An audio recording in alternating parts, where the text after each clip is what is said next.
Okay, good evening. My name is Nachirija Madrid, and together with Taisa Eugene, we're going to take you through the concepts we got to understand in the machine learning diploma that we had on Allison.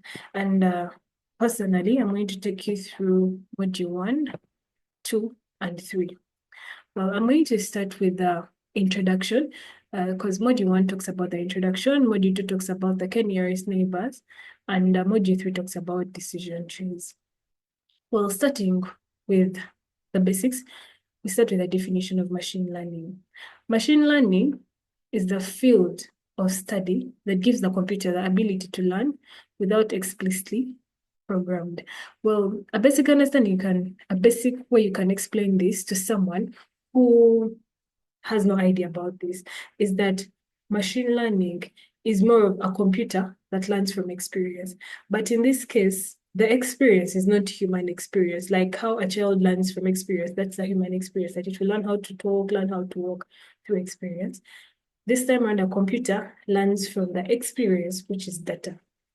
Data that is input, and it gets to learn how to work things out without being programmed. Well, in the traditional setting, in the traditional methods, programming was necessary. So take an example of email sorting. In the traditional methods, they would have to, maybe let's say, because in email sorting, you have to determine if it's a spam or not. So in email sorting, in the traditional method, maybe they would train it that if you check through and find a word free, then definitely consider that as a spam. Else don't. But you realize that that could provide a result that could be wrong. So what it does, what the machine learning side does, it comes up with maybe patterns, because in machine learning you're supposed to study patterns. So it comes up with patterns whereby you study and be like, okay, maybe how many times does free come in? How many are there clickable links and stuff like that? So if all those may be around, then you can consider it as a spam. So that's the difference between the traditional method and the current machine learning. So under machine learning, we have types. We have two types. That's supervised learning and unsupervised learning. So supervised learning, here they use labeled data. And I would love to use an example that we shall understand from the basics is like if you're training a child to differentiate between two fruits, that's an apple and an orange. So you tell them that this is an apple, this is an orange. So it's in the next time when you ask them about something, they reproduce what you told them because you used labeled data. Now telling them that this is this, that's practically labeled data. But in unsupervised learning, we don't choose labeled data. So in this case, it finds out the patterns on its own. Like you feed it with data, it figures it out. And this is commonly used in maybe customer segmentation, recommendations, things like that. So it will figure out, maybe you've been buying electronics so much, so it will figure out, okay, this person loves electronics, so it groups you in that category. So that's where unsupervised learning, you've not told it that maybe person A loves this, person B loves this. It just figures that out on its own. Yes, so we found out that we've studied that data is what we use to train the model and things like that. So this data, we don't just feed it with data randomly. We give it specific, like there are particular steps we follow when we're going to train this algorithm. And the first step that we have is we get the data. So in this case, we collect the initial data sets for analysis. We gather the data, then perform exploratory data analysis. That is, we analyze the data and uncover the pattern. So you get to know what your data actually contains and things like that. Then after, we prepare the data for machine learning algorithms. So in this part, we clean the data and also structure the data for use. So on the next slide, we're going to talk about the two critical things you're supposed to do in the third step. That's in the step for preparation of data. What are the two things you're supposed to do? We're going to look at feature scaling and data cleaning. So after preparing the data, we move on to the fourth step, which is selecting a model to train. You select the model that you're going to train, and then after you carry out fine-tuning. Fine-tuning, in this case, you're going to adjust maybe errors and cater for other inconsistencies.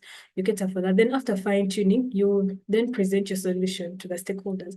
When you present it, they'll give you feedback and get to know why you need to change and so on. So as I talked about feature scaling. In feature scaling and data cleaning are important in preparation of the data. Well, feature scaling happens after data cleaning, and data cleaning involves handling missing values, outliers, and inconsistencies. And when you finish handling all these missing values and everything, then you carry out feature scaling. Feature scaling, these are pre-preparing steps before feeding the data into the system. So we use this to ensure that the features in your data are of a similar scale. So you realize that there might be some data that is actually big, some that is actually small. So the bigger data might cover up a very big scale. So what we carry out in feature scaling, we try to make sure that everything fits on a similar scale. A basic example is that maybe you're packing a travel bag and you have a toothbrush, you have a pair of shoes. A toothbrush is of a small size and a pair of shoes is of a big size. So what you try to do here, if you just drop them in, the shoes are going to cover a bigger scale. So that we can ensure that this is on a similar scale, we try to arrange them in properly, and arranging them in properly helps us to make sure they're on a similar scale, and this improves on the data that you're going to feed into the machine learning. Then the benefits of feature scaling, there is improved convergence speed and better model performance. Well, furthermore, there are types of scaling. There is normalization and standardization. Normalization, here we fix the range between two values. That's maybe like 0 and 1. That's what we fix the range in. But for standardization, we center the data around 0 with a deviation of 1. Yeah, so that's the difference between those two. And then on the next slide, we talk about models. And the definition of a model is a representation of some phenomenon. So there are types of models. There are deterministic models and probabilistic models. Deterministic models give some output for a given input. For example, a physics formula. If you give it a particular input, it will produce a given output. Like what you've given it to produce, even if you repeat it very many times, it will still give that output. Then for probabilistic, it provides a probability of outcomes. For example, weather forecast. The weather could be changing and all that. Then to expand more on probabilistic models, we say that these ones hypothesize two components. That is deterministic, meaning it's predictable, and random error. Yes. So under probabilistic models, there are types of probabilistic models. There are regression models, correlation models, and others. Then regression models predict one thing based on another, while correlation, they tell us if two things are related in some. Then furthermore, as we talk about module 2, we look at the k-nearest neighbors. Well, in the k-nearest neighbors, this one's based on the closest neighbors to give conclusion. And under k-nearest neighbors, we talk about two types of models. That's parametric models and non-parametric models. Parametric models assume data follows a certain kind of distribution. So here you know which model you can exactly fit the data to. So this is an example of linear regression. Then for non-parametric, these methods do not assume any pattern. So the data tells you what the regression should actually look like. For example, in KNN, that's the k-nearest neighbors. Well, applications of k-nearest neighbors, and I'm going to show an example on the next slide of how we can try to understand how this k-nearest neighbors works in basic understanding. Applications, we have text mining, we have agriculture, finance, and cargo competitions. So an example to explain how the KNN works. For example, you're given this kind of data of age, income, and purchase. And you're given a new item. That's the new age and the new income. Now we want to find out if this person is actually going to purchase or not. We're going to use k-nearest neighbors. Remember, k-nearest neighbors, we are going to use the closest details to give an assumption, to come up with a conclusion. So the first step that we look at on this previous step, the first step of KNN classification process is distance calculation. So you first calculate the distance in pairwise. So you get the new item and maybe another distance continuous like that. So the current X, and then another X like that, like how we calculate this distance based on the formula here of x2 minus x1 squared plus y2 minus y1 squared. So that's how we calculate the distance. When you calculate the distance, then you consider the nearest neighbors. So let's look at this thing here. In this case, we're going to first calculate the distance of all of them. When we calculate the distance of all of them, we are then going to choose the closest. Our value is 32. So we choose a value that is closest to 32 and 70 accordingly. So when we select, we're going to find out that our k is going to be equal to 3. So basing on the k is equal to 3, we're going to find out that our first value of k didn't purchase, our second value of k purchased, and our third value of k didn't purchase. So our conclusion, so basing on the majority vote, we decide what to take. So in this case, we're going to decide that the person didn't purchase because that's the majority vote. There are two people who, in the nearest neighbors, which are 3, there are 2 people who didn't purchase and 1 person who purchased. So the majority vote hits the decision. Well, there are advantages and disadvantages of KNN. The advantages is that it's easy to explain, simple to understand, and it's extremely powerful. It does not require any assumption of the data distribution, and you can use it for both regression and classification problems. Then, for the cons, efficiency of the algorithm declines very fast as the data set grows, and it comes at a cost of making prediction steps relatively expensive. So if the data set is actually so big, it's going to become expensive to calculate all that. And it suffers from skewed class distribution. Yes. And then talking about decision trees as something that belongs under module 3. Decision trees, well, a decision tree is a flowchart-like structure that splits data into branches to reach a decision.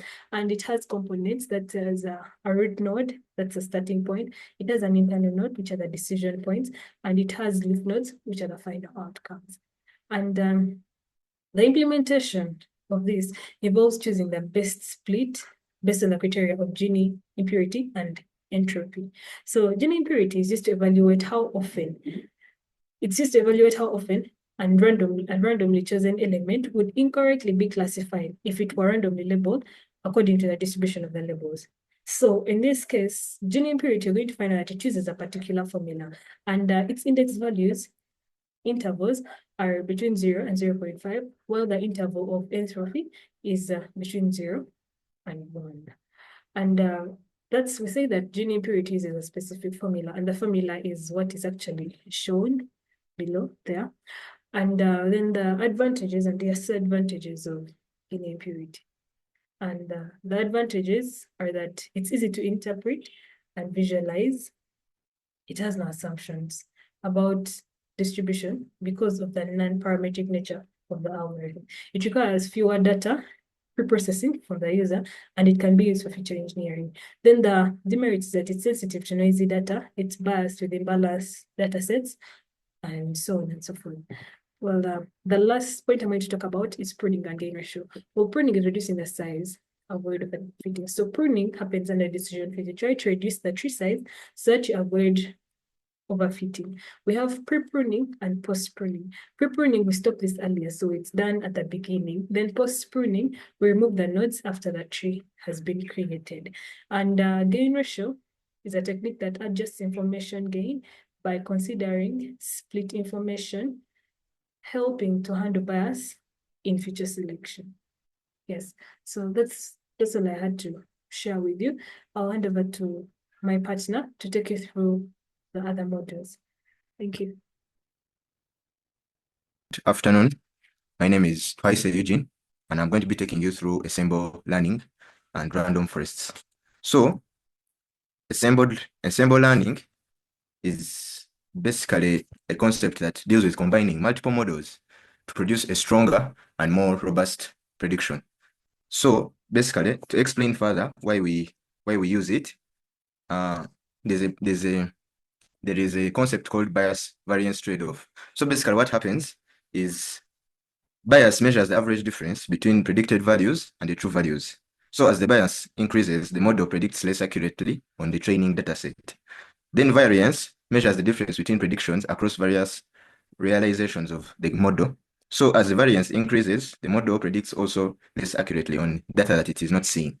So bias. So ensemble learning basically combines these models, and using the advantages of the bias and the variances, trading off their disadvantages, we can hence create a better and more improved prediction. So the techniques that are used in ensemble learning, we have bugging, boosting, and stacking.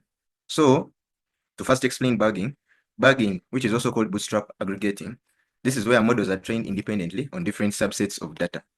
So in bugging, we can see that we have an example here where we have a training data whereby we create bootstrapped samples where you can see the data sets are different.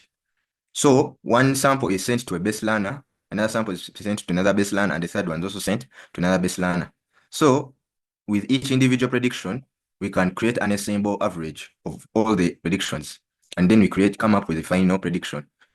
That is basically what bugging is. So it uses bootstrap resampling to derive new data sets from the initial one by splitting them. So if we have a number of training data sets, bootstrap resampling copies the number of the data sets, and then it iterates the appearances of each of those samples. So we repeat this process, providing a number of iterations, and each iteration is going to be worked on a separate base trainer or learner. So that was bugging.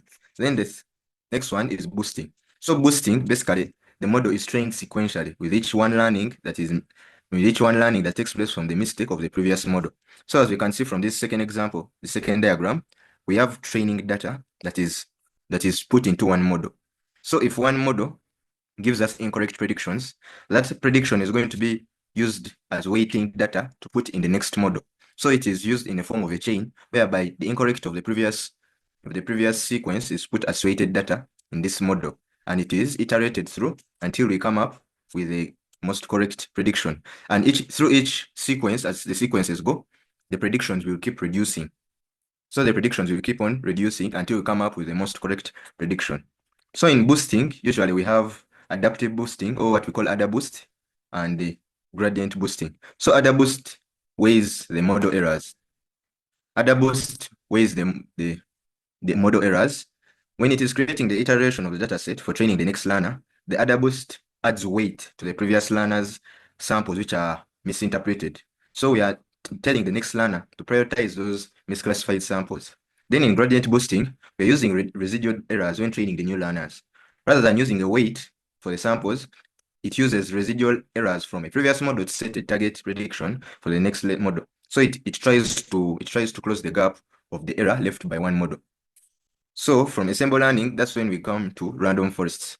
So in random forests, basically what is happening here is we are creating an ensemble of the decision trees where each tree is trained on a random data set. So take this picture for an example. We have a training data instance here, which is put into a training model here. So from here, we can see that it creates a series or a bunch of decision trees which are put in terms of classes. So to understand this, it's a powerful learning technique in machine learning that makes predictions, and then we do a voting, all kind of selection voting for all the trees to make a prediction. So it uses many prediction trees, and it takes random parts of the trees of the datasets to train each tree, and then combines the results by averaging them. So by doing this, it improves the prediction. So as you can see in the end, due to the voting, we have various classes. So in the end, it provides a prediction output of one class that has been highly selected. So it is very important for diversity and improved accuracy. So the pros of random forest using boosting, it handles large data sets very well. So what do I mean by this? If you give it a large number of data sets, it will use that voting kind of algorithm to simple out and predict and sieve out the best outcome. Then it reduces overfitting compared to single decision tree. So as we have seen, we have multiple decision trees in a random forest. So if we had to use one tree, it's going to create a certain sort of bias because we only look at one tree. But if we iterate through various number of trees and we bunch them up, we can reduce those cases of overfitting. And it is also very robust to outliers, and even with nonlinear data, it works very well. However, the disadvantage is that it requires a lot of power and computation resources, And also it is very slow in terms of training. And when we are looking at categorical variables, we are also seeing it can sometimes be biased. So boosting focuses, as I said, boosting focuses on correcting the errors of weak learners, and other boosting assigns weights to those instances to improve accuracy as it's iterating.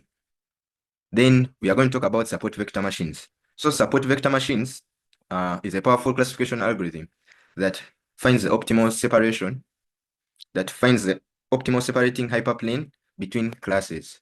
So basically what this is saying, it is a powerful learning algorithm that is used for linear and nonlinear classification using concepts like regression or outlier detection tasks. So we can use this thing in various sectors like text classification. When they are trying to distinguish images, we use this algorithm. And also handwriting, it is used in very many applications in the outside world. Even in medicine, you have gene expression analysis, face detection, even anomaly detection uses support vector machines. So they are very effective because they focus on the maximum separating hyperplane between different classes. So if we have both binary and multi-class classification, in this outline, we can explore that this algorithm, it handles both linear and nonlinear classification tasks. So the dimension of the hyperplane depends on the number of features. So if we have two input features, the hyperplane is just a line or like a one-dimension plane. If there are three input features, the hyperplane becomes two-dimension. So as the number of features increase beyond three, the complexity also increases. The complexity of the hyperplane also increases. So from this first diagram, we have a hyperplane which has features called X1. So we have multiple lines, or what I'm calling the hyperplanes, to separate the data points. However, the challenge is to determine the best hyperplane that maximizes the separation between the red and the blue circles. So it is very clear that there are multiple lines. However, we can use this support vector machine algorithm to maximize the separation margin using a maximum margin hyperplane, or what we call the hard margin, to select the distance between the hyperplane and the nearest data point on each side. So we choose the hyperplane, as we see in the second diagram. We choose the hyperplane whose distance from it is the nearest data point. So we create what we call a maximum margin hyperplane or a hard margin. So we shall choose this scenario, and from scenario 1, you can see we include the support vector machine, and it organizes the hyperplanes, giving them margins. Then from the support vector machines, we have two types. We have linear support vector machines and nonlinear. So linear support vector machines, these are used when the data is linearly separable. So when data can be separated through using maybe a linear equation, for example, a one-dimensional, two-dimension, then you use a linear machine. However, a nonlinear support vector machine uses kernel tricks to project the data into higher dimensions. So basically, a kernel is a mathematical function that is used in this machine to map input into the feature spaces. So it are common functions. We can use linear or polynomial or even radial basis functions, and some certain equations which are like sigmoids. So this SVM can be used for regression tasks. Then in machine learning, we are using it for standardization, which ensures that all the features have a mean between 0 and 1. And this concept is very important in distance-based algorithm, as we have seen in the support vector machine. Then lastly, I'm going to talk about principal content analysis. Principal content analysis basically is a dimensionality reduction technique that transforms data into a set of orthogonal components. So to put it simply, it is a procedure that converts a set of correlated variables into a set of uncorrelated variables. So when we are doing things like explorative data analysis and predictive models, we use a PCA or a principal component analysis. So it reduces the complexity. However, in doing so, we are trying to retain the variance. So as you can see here, we are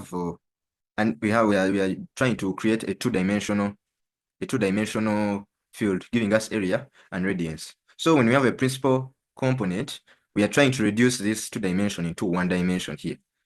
So it is reducing the complexity. However, we are trying to reduce the variance of each. So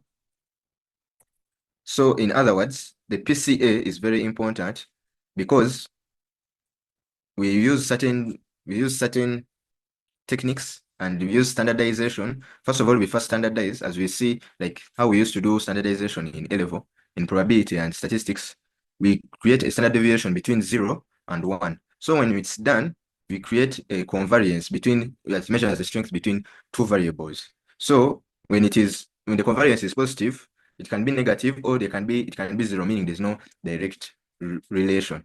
Then we can create matrices to identify the principal components. So we can either use eigenvalues or eigenvectors to compute these matrices. So there you have it. Thanks for listening.